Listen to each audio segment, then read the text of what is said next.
वास्तविकता को जानने के लिए दो क्षेत्रों ने शुरू से ही अपने स्तर पर काम किया है: आधुनिक विज्ञान और अध्यात्म। शुरू में हम लोग इन्हें एक विपरीत दिशा में काम करते हुए देखते थे, लेकिन जैसे ही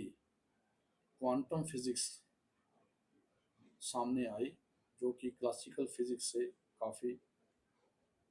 मॉडर्न थी और डीप थी, उससे हमें समझ आया कि जो भी व्यक्ति क्वांटम फिजिस्ट होता है, यदि वो आपको अपने विज्ञान के बारे में बता रहा है, तो एक अध्यात्म दृष्टि से आप देखें तो वो वही चीज़ बोल रहा है जो हमारे ऋषि मुनियों ने और हमारे साधु संतों ने अंतर आत्मा की खोज करके पाया था। ये एक बहुत ही इंटरेस्टिंग फैक्ट है। इफ़ यू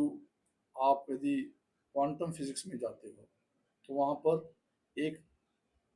थ्योरी है जिसमें आपको समझ आएगा कि दो कण जब वो आपस में मिलते हैं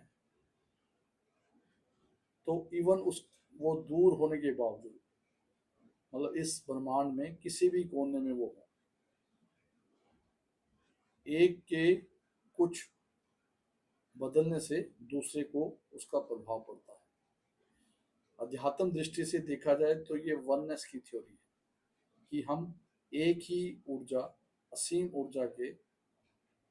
छोटे छोटे कण हैं। एक ही सूत्र में हम सब बंधे हुए हैं। दूसरी थ्योरी में आप देखते हैं कि कोई भी कण, क्वांटम फिजिक्स के अनुसार कोई भी छोटे छोटे कण जो तरंगों में घूम रहे हैं, उनको जैसे ही कोई उन्हें देखता है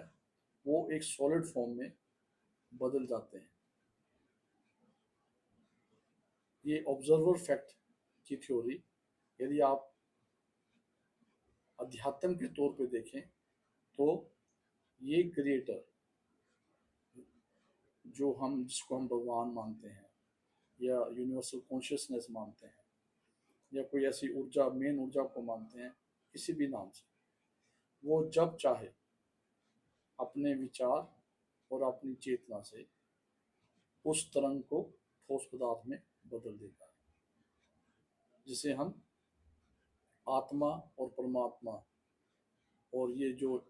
शरीर के, जो हमारे मनुष्य शरीर की जो ये डायमेंशन थ्योरी है कि हम कई जन्मों, 84 लाख जन्मों में आते जाते रहते हैं, ये वो ही थ्योरी क्वांटम फिजिक्स में ऑब्जर्वर थ्योरी के नाम से जानी जाती है। तो अंत में मैं यही कहूँगा कि हम जो भी करते हैं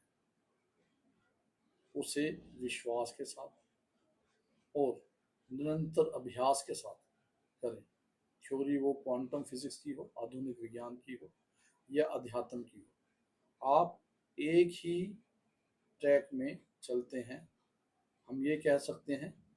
कि एक ही कॉइन के ये दो अलग अलग पहलू हैं।